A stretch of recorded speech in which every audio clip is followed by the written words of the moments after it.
ಕಲಬುರಗಿಯಲ್ಲಿ ನಾಟಿ ಔಷಧಿಗೆ ಮೂವರು ದುರ್ಮರಣ ಪ್ರಕರಣಕ್ಕೆ ಸಂಬಂಧಪಟ್ಟ ಹಾಗೆ ಐವರಿಗೆ ನಾಟಿ ಔಷಧಿ ನೀಡಿದ್ದಂಥ ಫಕೀರಪ್ಪ ಮುತ್ಯಾನನ್ನ ಅರೆಸ್ಟ್ ಮಾಡಲಾಗಿದೆ. ತಡರಾತ್ರಿ ತೆಲಂಗಾಣ ಗಡಿಯಲ್ಲಿ ಅರೆಸ್ಟ್ ಮಾಡಿದ್ದಾರೆ ಪೊಲೀಸರು.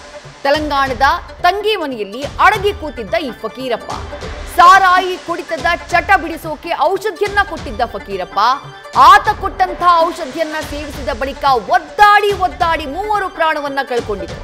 ಸೇಡಂ ಠಾಣೆ ಪೊಲೀಸರು ಫಕೀರಪ್ಪ ಮುತ್ಯಾನಿಗಾಗಿ ಹುಡುಕಾಟವನ್ನ ನಡೆಸ್ತಾ ಇದ್ರು.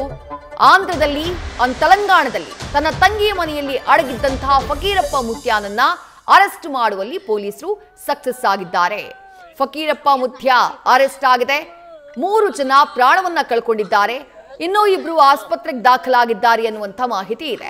ಡೀಟೇಲ್ಸ್ ನಮ್ಮ ಪ್ರತಿನಿಧಿ ಭಜರಂಗಿ ನೀಡ್ತಾ ಹೋಗ್ತಾರೆ. ಭಜರಂಗಿ, 3 ಜೀವ ತೆಗೆದಿತ್ತು ಫಕೀರಪ್ಪ ಕೊಟ್ಟಂತ ಔಷಧ. ಈತನನ್ನ ಟ್ರ್ಯಾಕ್ ಮಾಡಿದ್ದ ಹೇಗೆ ಪೊಲೀಸರು? ಇದೆ ಖಂಡಿತವಾಗಿ ಕೂಡ ಈ ಘಟನೆ ನಿನ್ನೆ ನಡೆದಿರುವಂತದ್ದು ಕಲಬುರಗಿ ಜಿಲ್ಲೆ ಸೇಡಂ ತಾಲೂಕಿನ ಇಮ್ದಾಪುರ ಗ್ರಾಮದ ಏನು ಫಕೀರಪ್ಪ ಅನ್ನುವಂತ ಮುತ್ಯ ಇದ್ದ.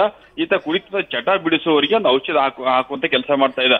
ನಿನ್ನೆ ಕೂಡ 5 ಜನರಿಗೆ ಔಷಧ ಹಾಕಿದ ನಂತರದಲ್ಲಿ 3 ಜನ ಇದೀಗ ಸಾವನ್ನಪ್ಪಿದ್ದಾರೆ. ಅಂದ್ರೆ ಈಗ ಸಾವನ್ನಪ್ಪಿರುವಂತವರು 48 ವರ್ಷದ ಲಕ್ಷ್ಮಿ ಮತ್ತೆ ನಾಗೇಶ್ ಅನ್ನುವಂತ ಒಟ್ಟು 3 ಜನ ಏನು ಮೃತಪಟ್ಟಿದ್ರು. 3 ಜನ ಮೃತಪಟ್ಟಿರೋ ಕುಟುಂಬಸ್ಥರು ಕೂಡ ಇವ್ರು ಕುಡಿತದ ಚಟಕ್ಕೆ ಬಲಿಯಾಗಿದ್ದಾರೆ. ಹೀಗಾಗಿ ಕುಡಿತದ ಚಟದ ಬಿಡಿಸಿ ಮುಂದೆ ಜೀವನ ಚೆನ್ನಾಗಿ ಮಾಡಲಿ ಅನ್ನೋ ಉದ್ದೇಶಕ್ಕಾಗಿ ಒಂದು ಔಷಧಿನ ಹಾಕಿದ್ರು. ಆದ್ರೆ ಇಲ್ಲಿ ಔಷಧಿ ಹಾಕಿದ ತಕ್ಷಣ ನಾಟಿ ಔಷಧ ತೆಗೆದುಕೊಂಡು ಇವರು 3 ಮೃತಪಟ್ಟಿದ್ದಾರೆ. ಮೃತಪಟ್ಟಿದ ತಕ್ಷಣವೇ ಏನ್ ಫಕೀರಪ್ಪ ಅನ್ನೋ ಮುತ್ಯ ಏನಿದ್ದಾನೆ ಈತ ಅಂದ್ರೆ ನಾಪತ್ತೆಯಾಗಿದ್ದ.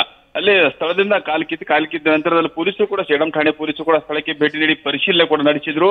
ಆದ್ರೂ ಕೂಡ ಮುತ್ಯ ಎಲ್ಲಿ ಹೋಗಿದ್ದಾನೆ ಅನ್ನೋದು ಗೊತ್ತಾಗಿರಲಿಲ್ಲ. ಆದ್ರೆ ಟೆಕ್ನಿಕಲ್ ಎವಿಡೆನ್ಸ್ ಮುಖಾಂತರವಾಗಿ ಪೊಲೀಸರು ಏನು ಫಕೀರಪ್ಪ ಮುತ್ಯನ ಬೆನ್ನು ಬಿದ್ದಿರ್ತಕ್ಕಂಥ ಸೇಡಂ ಠಾಣೆ ಪೊಲೀಸರು ಕೂಡ ಇದೀಗ ತೆಲಂಗಾಣ ಗಡಿಯಲ್ಲಿ ಇರ್ತಕ್ಕಂಥ ಅವರ ಸಹೋದರಿ ಮನೆಯಲ್ಲೇ ಅಲ್ಲಿ ಹೋಗಿ ಉಳಿದಿದ್ದ ಅನ್ನುವಂತ ಮಾಹಿತಿ ಸದ್ಯಕ್ಕೆ ಲಭ್ಯ ಆಗ್ತಾ ಇರುವಂತದ್ದು. ಹೀಗಾಗಿ ಸೇಡಂ ಠಾಣೆ ಪೊಲೀಸರು ಕೂಡ ಫಕೀರಪ್ಪ ಮುತ್ಯನನ್ನು ಸದ್ಯಕ್ಕೆ ಅರೆಸ್ಟ್ ಮಾಡಿದ್ದಾರೆ ಅನ್ನುವಂತ ಮಾಹಿತಿ ಸದ್ಯಕ್ಕೆ ಲಭ್ಯ ಆಗ್ತಾ ಇರುವಂತದ್ದು.